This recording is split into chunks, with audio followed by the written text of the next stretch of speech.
Hamas samtökin og ísraelsk stjórnvöld saka hvort annað að virða ekki samkomulag vopnahlé. Yfirmaður matvælaaðstoðar Sameinuðu þjóðanna óttast að verulega geti dregið úr mannúðaraðstoð á Gaza í næstu viku. Úrræðaleysi þegar kemur að einstaklingum sem metnir eru hættulegir er óboðlegt, segir dómsmálaráðherra. Ríkisstjórnin hyggist taka málið föstum tökum. Þjóðarbúið má ekki við loðnubresti annað árið í röð, segir bæjarstjóri Vestmannaeyja. Tekjutapið yrði að minnstakosti 30 milljarðar og því þurfi að halda loðnuleit áfram. Byggingafræðingur sem hefur ástandsskoðað hús gerir athugasemdir við vinnubrögð náttúruhamfaratryggingar í Grindavík. Hann segir skemmdirnar í mörgum tilvikum miklu meiri en kemur fram í skýrslunum. Og þær eru misjafnar gretturnar þegar fólk smakkar stöppuna mína, segir Mývetningur sem útbýr stöppu úr kæstum eggjum ár hvert fyrir þorrablót.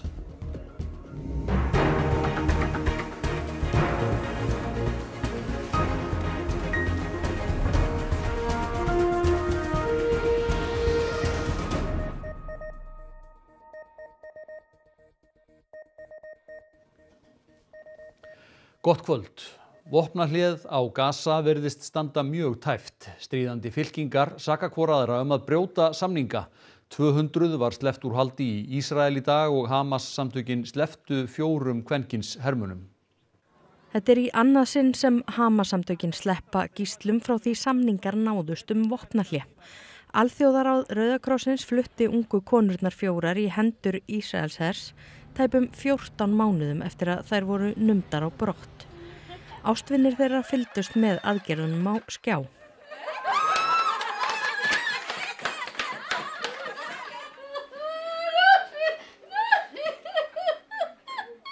אני אוהבת אתכם, כל אזרחי מדינת ישראל שתמכו במשפחות שלנו ועטפו אותם ולכל חיילי צה"ל שעשו הכל בשבילנו.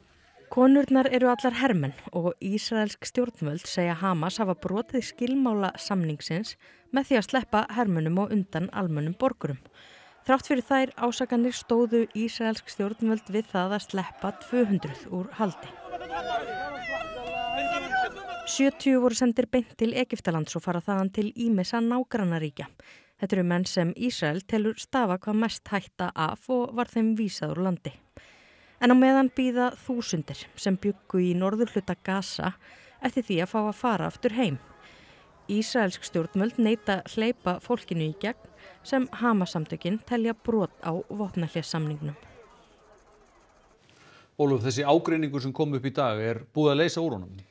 Nei, staðan bara svo sama og þetta snýst annars vegar konu sem ísraelsk stjórnvöld héldu og vildu að hefði verið sleppt í dag sem sagt, en að því að hún sem sagt almennu borgari, hún ekki hermaður og átti því að ganga fyrir þessum ungu konum sem var sleppt í dag, en Hamas-samtökin hafa sagt að þessari tilteknu konu verði sleppt næstu helgi og önnur vígasamtök á Gaza segjast hafa komið áleiðis sönnunum að þessi kona sé vissulega enn á lífi, en hvort það dugir verður bara komið ljós, og svo það hins vegar fólkið sem frá norður Gaza að bíða eftir að fá að komast þarna yfir, og Ísraelsher átti að draga sig frá þessu svæði samkvæmt samkomulagi, og núna hafa borist fregnir af því að Ísraelsher hafa skotið á fólk á þessu svæði og jafnvel einn sé látin, þannig að þetta bara ofsalega viðkvæm og krítisk staða. Já, það tvísýnt vopnahléð. Hver eru líkurnar á að þessi fyrsti fasi haldi, þetta 6 vikna vopnahlé? Það mjög erfitt að meta þær. Þetta mjög tvísýnt, eins og þú segir, en það mikil þrýstingur á það vissulega. Líka núna, í þessum tölu orðum, mótmæli í Ísrael, það sem verið að þrýsta á stjórnvöld þar að halda sig við þetta samkomulag. En þá þetta eftir að koma bara í ljós, en þetta vopnahlé sem hefur varið í nokkra daga hefur breytt mjög miklu fyrir fólkið á Gaza, og við ræddum við yfirmann matvælaaðstoðar Sameinuðu þjóðanna og spurðum hann annars vegar út í UNRWA-bannið sem á að taka gildi í næstu viku. Ísraelsk stjórnvöld búin að banna starfsemi UNRWA, og svo spurðum hann samt líka hvernig og hverju þetta hefur breytt fyrir neyðaraðstoð á Gaza. Now after the ceasefire there's more access, it's easier for us to move around Gaza. So definitely, we have a better sense of the needs now than we did a week ago. And, basically, we have had confirmed what, we knew was the case, is that the the hunger situation is catastrophic, and that everyone in Gaza, so that's more than 2 million people, need food aid as quickly as possible. Hansen bendir á að matvælaaðstoð dugi ekki ein og sér.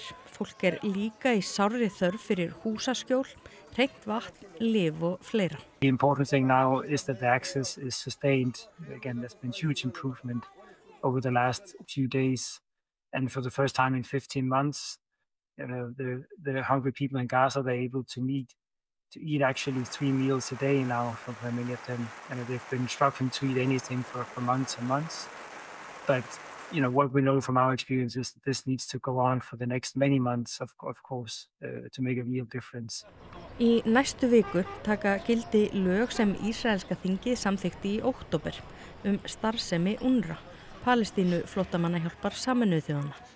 UNRWA á að hætta allri starfsemi í Ísrael og ekki nóg með það heldur verður öllum þeim sem starfa fyrir ísraelsk stjórnvöld bannað með lögum að eiga samskipti við UNRWA.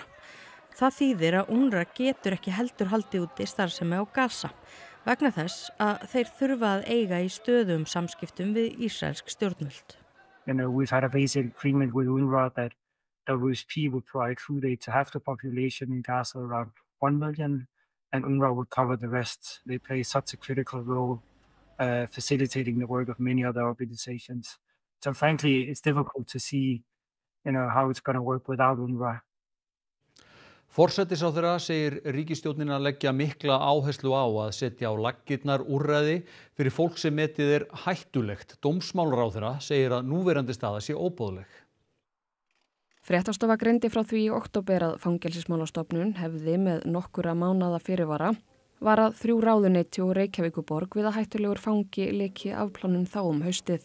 Þar kom fram að ef maðurinn fengi ekki stuðning að lokinni afplánun væri nær öruggt að hann bryti af sér aftur. Engin úrræði biðu hans og var hann handtekinn fyrir líkamsárás og nauðgun skömmu eftir að hann slapp út. Engin úrræði eru til fyrir einstaklinga sem metnir eru sakhæfir, hafa lokið afplánun en eru metnir hættulegir.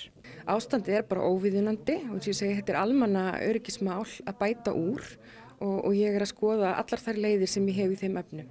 Því þetta svona staður eru bara óboðlega öllu leyti. Miðjan desember skilaði starfshópur á vegum 7 ráðuneyta af sér tillögum úrbætur og úrræði fyrir hættulega einstaklinga. Rétt áður en ný ríkisstjórn tók við stjórnartaumunum. Það algjör einhugur innan þessara ríkisstjórnar að taka á málu sem að snúa öryggisvistun og ég hef sendt skýr skilaboð sem að allir í ríkisstjórn hafa tekið undir að við tökum þetta föstum tökum og fagráðuneytin sem að snúa þessu máli, þau eru núna að fara yfir þar aðgerðir sem að þarf að fara í. Þannig að þetta verður áhersluatriði hjá okkar að klára. Ég að skoða lagaheimildir í þeim efnum, að bæta við heimildum inn í almenn hegningarlög, svona norrænni fyrirmynd og eins og segi, það bara vinna sem þarf að fara í gang. Kristrún segir einnig til skoðunar úrræði fyrir fanga sem þurfi stuðning að lokinni afplánun ef öryggisvistun ekki talin nauðsynleg. Kostnaður við öryggisvistun gífurlegur og hingað til hafa ríki og sveitarfélög átt erfitt með að komast að samkomulagi hver borgi hvað. Þetta auðvitað leysanlegt og við berum bara ábyrgð á því að leysa þetta mál. Það þarf að setjast bara niður með viðkomandi aðilum, það er að segja sveitarfélögunum, fagráðuneytinu þurfa að vinna vel saman, það þarf að greina þennan kostnað en við þurfum auðvitað líka að hafa í huga því úrræði sem nú þegar eru til staðar eru mjög dýr og það getur verið þó að það hljómi ankannalega í þessu samhengi en samt ákveðin hagræðing líka í því að vera með úrræði sem skipulagðara.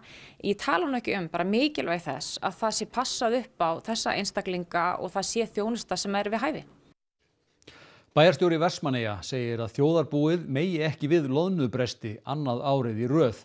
Það muni bæjarfélagið hugsanlega ekki þola það. Þess vegna verði að fara í fleiri loðnuleiðangra. Rannsóknarskip Hafrannsóknarstofnunar hefur verið við loðnumælingar í rúma viku ásamt 3 uppsjávarskipum. Bráðabirgðaniðurstöður líta ekki vel út og útlit fyrir loðnubrest annað árið í röð. Niðurstöðurnar eru bara töluvert undir því sem að þarf að vera til að það sé hægt að gefa og breyta ráðgjöfunar 0 kvóta. Hafrannsóknarstofnun hefur þó ekki lokið vinnu við loðnumælingar en á aðeins eftir mælingar úti af Vestfjörðum. Heildarmagn fullorðinnar loðnu sem myndar veiðistofn Vestfjarðarinnar aðeins 2/3 þess sem mældist í september í fyrra samkvæmt bráðabirgðaniðurstöðu. Bæjarstjóri Vestmannaeyja, sem situr einnig í stjórn samtaka sjávarútvegssveitarfélaga, segir þetta mikið áhyggjuefni og gríðarlegt tekjutap. Ef þú ert með vertíð sem svona kannski meðalvertíð, gæti verið kannski í kringum 30 milljarða. Það er 1/3 að kvótanum hjá fyrirtækjum Eyjum. Þannig þetta eru að minnsta kosti 10 milljarðar. Það eru nokkur samfélög sem treysta mjög á loðnuna, það kemur ekki til staðin fyrir hana. Og svo náttúrulega eins og ég minntist á áðan, þjóðarbúið má ekki við þessu eins og staðan í dag, það alveg ljóst. Hún bindur hins vegar vonir við að staðan breytist. Guðmundur segir að útgerðirnar kosti 2 af 3 skipum sem eru við mælingar, sem gerir þeim kleift að halda leiðangrinum áfram. Við teljum ekki alveg fullreynt ennþá. Við höfum áætlunum okkar að Árni fari til loðnukönnuna aftur í byrjun febrúar.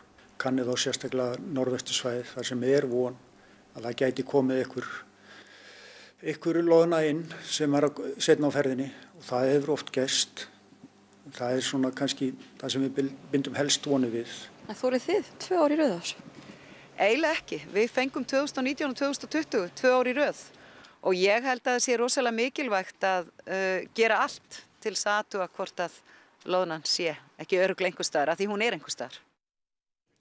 Fjölmörg dæmi að tjónamat Náttúruhamfaratryggingar Íslands í Grindavík endurspegli ekki raunverulegan kostnað við endurbætur að mati byggingafræðings.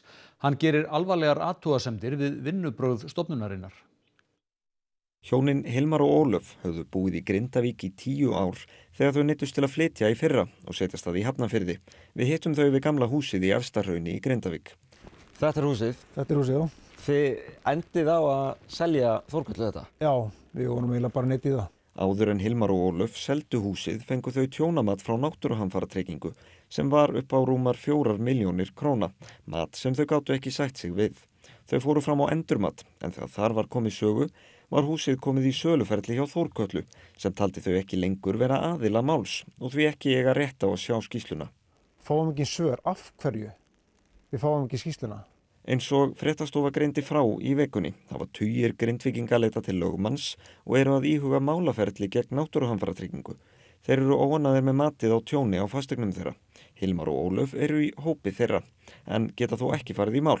Þau enduðu á að selja Þórköllueignina af ótta við að falla á tíma. Eins og er frestur til uppkaupa út mars. Já, það er talsvert að sprungum bæði innan og utandira, eins og maður sér hérna söklana og útveggina. Og við erum með útveggi inni sem að halla, til dæmis hallar vestur hlutin á húsinu 6 cm. Útveggurinn sjálfur hallar rúma 3. Þannig að við erum með klofin stiftan innvegg. Þannig að húsið er farið að láta mikið á sjá. Hilmar er sjálfur byggingafræðingur og hefur sinnt ástandsskoðun húsa og hann gerir miklar athugasemdir við vinnubrögð matsmanna. Það vantar helling inn í þetta. Þú getur ekki tekið skoðun á 40-45 mínútum og búið til þetta kostnaðamat, því það er ekkert búið að skoða rauninni ástandi á húsinu. Það er ekkert búið að opna inn en að byggingarleita. Það er bara búið að taka þessa sjónskoðun. Til dæmis er okkur bent á að flota í síi gólfheitinni, sem er náttúrulega algjört rugl. Hilmar hefur fengið í hendur fjölda skýrslna frá öðrum íbúum og segir tjónamatið alltaf mjög svipað, jafnvel þótt skemmdirnar séu mismiklar. Skemmdirnar eru í mörgum tilfellum nær alltaf miklu meiri heldur það sem skýrslurnar endurspegla. Einhverjir hafa farið fram aðrir hafa bara selt og farið. Ég meina, þetta er líka þannig tíma, fólk er náttúrulega bara þreytt. Fólk var ekkert að fara fram það í byrjun þegar við hefðum þetta að gera það. Af því að það var bara engin í ykkur ástandi til þess. Mér finnst þeir hafa bara nýtt sér það. Þetta þarf að laga. Gagnagíslatökur hafa tvöfaldast milli ára. Sérfræðingur í netöryggi ráðleggur fólki og fyrirtækjum að taka reglulega afrit af mikilvægum gögnum og geyma á hörðum drifum. Netöryggisveitin hefur þurft að glíma við tæplega 1300 atvik á ári. Tölur fyrir árið 2024 liggja ekki formlega fyrir en ljóst er að umtalsverð aukning hefur orðið enn eitt árið og tvöföldun hefur orðið í svokölluðum gagnagíslatöku árásum. Það sem að skipulagðir glæpahópar á netinu eru að reyna að komast yfir viðkvæm gögn fyrirtækja og einhverju tilfellum einstaklinga líka með því að og eyða þeim, taka afrit af þeim og eyða þeim og reyna svo að fjárkúga aðila til þess að borga sér einhverja peninga til þess að fá gögnin aftur. Árásir sem þessar geta haft alvarlega áhrif á fyrirtæki sem sinni mikilvægum innviðum. Þetta getur verið gífurlega þungt högg á bara daglegan rekstur, en svo getur þetta líka verið þungt persónulegt högg að missa kannski eitthvað svona eins og ljósmyndir og fleira sem geta bara verið mjög persónulega tengt manni. Best því að hlaða mikilvægum gögnum reglulega niður úr skýjum í tölvur og á harða utanáliggjandi diska og geyma þá svo annar staðar en í vinnunni eða heima. Þetta þrennt fer langt með að tryggja það að þú sért þá allavega ekki að tapa gögnum þínum ef einhverjir svona leiðinda glæpahópar myndu herja á þig. Hvað myndir þú borga mikið fyrir að fá allar myndirnar þínar og vídeón tilbaka? Ég myndi borga alveg fullt af peningum ef ég geti það til að fá myndina minn tilbaka. Það bara efni sem að enginn í heiminum hefur áhuga en mitt áhugaverðasta efni í rauninni, persónulegasta efni. Þannig að ég ráðlegg engum að borga því það engin trygging fyrir því að efni kemur tilbaka þó að þeir borgað. Mývetningur sem enn heldur í þá gömlu hefð að matreiða kæst egg fyrir blótið í sveitinni segir stropuðu eggin vera þau bestu en þessi ómissandi hluti af þorranum. Og þessi bara raða svona í ösku, lag eftir lag og ekki snertast. Svo þetta bara látið bíða í kaldri geymslu. Já, hvað bíður þetta lengi? Svona 1 til alveg upp í 5 ár. Og bara þvoið þau aðeins upp. Þvoðum öskuna. Það best að nota strópuðeggin í þetta. Já, þau eru best. Já, þau verkast best. Akkurat. Hefðin gömul og handtökin lærði Grétar af ömmu sinni. Hann segir litlu hafa munað skömmu fyrir aldamót að hún legðist af, en í dag séu þeir nokkrir í sveitinni sem halda henni á lífi. Eftir þrifin eru eggin svo sett í pott og soðin. Ég svona yfirleitt að meta út frá lyktinni en ég myndi náttúrulega... Jú! Sæl! Þetta var kveldur. Þetta var alveg kveldur. Það lítur ágætlega út, Svona pínu svo ostur. Svo, lykta. Já. Já, einmitt. Fín lykt af þessu. Já, akkurat. Það lykt af þessu, ég get alveg ótt af það. Bestu nýtinguna segir Grétar vera að stappa eggin saman. Stöppuna megi svo til dæmis setja ofan á brauð. En sjálfum þykir honum best að borða hana beint úr krukkunni með skeið. Þetta 22 árgerðin af gæsareggjum. Gefðu þér að smaka. Þá smakku ég það.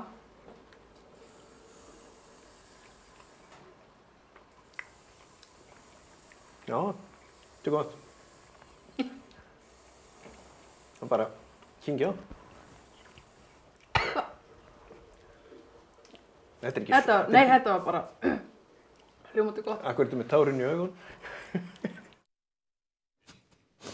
Já, ekki beint ferskmeti á boðstólum hjá Mývetningum en Eyjamenn koma saman á sínum árlegu Eyjatónleikum í Hörpu í kvöld. Alexander, hvað verður boðið upp á þar í kvöld? Já, það nú það. Hér í Hörpu allar Vestmannaeyingar og velunarar að koma saman og minnast þess að í vikunni voru 52 ár liðin frá því að Heimaeyjagosið hófst. Hérna hjá mér Bjarni Ólafur, skipuleggjandi tónleikana. Já, Bjarni, þetta nú ekki beint fagnaðarefni? Nei, í rauninni ekki, en það erum við hér kannski fyrst og fremst til þess að minnast, gleðjast og þakka fram allt.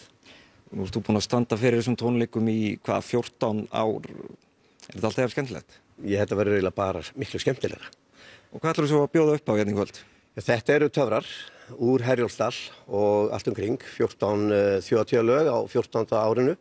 Og hér verða Klara Elías, Sigga Beinteins, Bjartmar, Maggi, Matti og 4 frábæri söngvarar úr Eyjum, Guðný, Eló, Kristín og Sæþór. Þannig að 10 manna stórsveit, þetta getur bara alls ekki klikkað. Þetta einvala lið sem verður hérna í kvöld og hér hjá mér einmitt Klara Elías. Klara, þú samdi þjóðhátíðarlagið fyrir 2 árum. Er hjartað í Herjólfsdal? Já, mér finnst það. Ég skila alltaf eftir þar. Og ég taka þátt núna í þessum tónleikum hérna í annað skipti og þetta alveg dásamlegt heiður að fá að spila með þessum ótrúlegu tónlistarmönnum hérna sem eru með mér á sviði og tónlistarfólki og við ætlum að taka fyrir ykkur brot úr eiginlaginu sinni fyrra sem ég samdi einmitt með honum Halldóri Gunnari og heitir Töfrar í Herjólfsdal.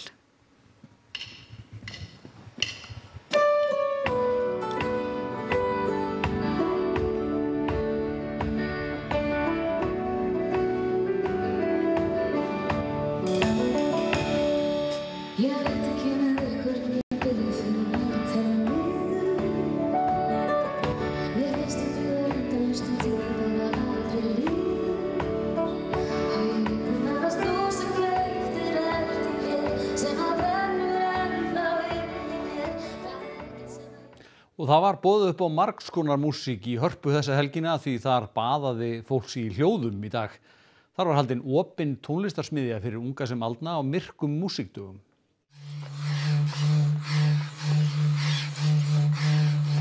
Það var margt manninn í svokölluðu hljóðbaði í Hörpu í dag og gestir fengu að upplifa hvernig ólíkir tónar og tíðnir geta haft áhrif á líkamann.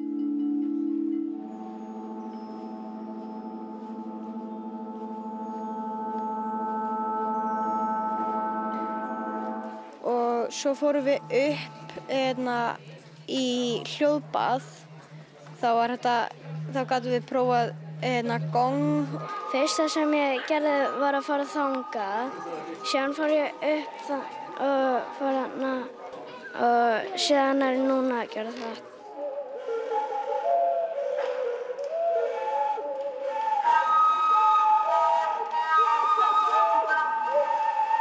Hvað varst þú að gera núna? Flauta. Varst að flauta? Já, eitthvað. Viðburðurinn er samstarf Hörpu og tónlistarhátíðarinnar Myrkra músíkdaga sem framfer þessa helgi.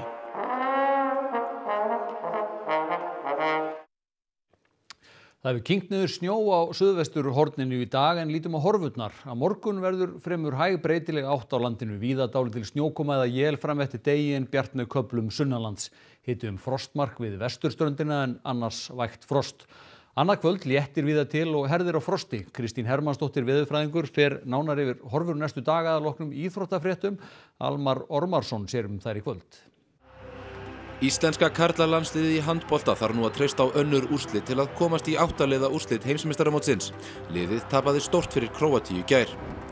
Elísabet Gunnarsdóttir var í gær kynnt sem nýr þjálfari belgíska kvennalandsliðsins í fótbolta. Það væri draumur í hennar huga ef liðið myndi mæta Íslandi á EM.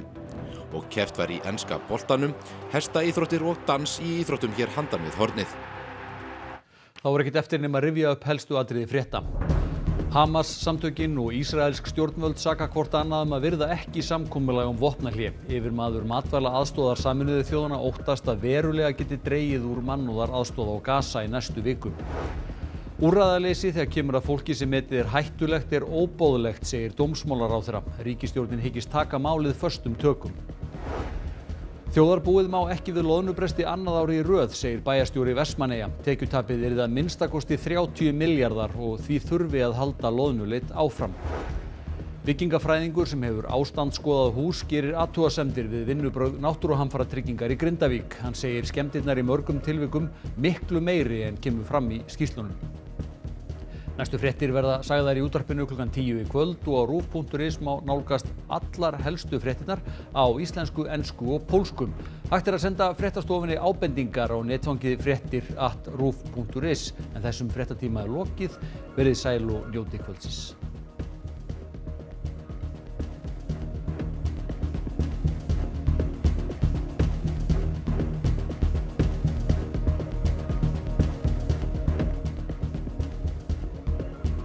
Á RÚV í kvöld. Reykjavíkurleikarnir, bein útsending frá árlegu alþjóðlegu íþróttamóti í Reykjavík. Sýnt er frá keppni í dag.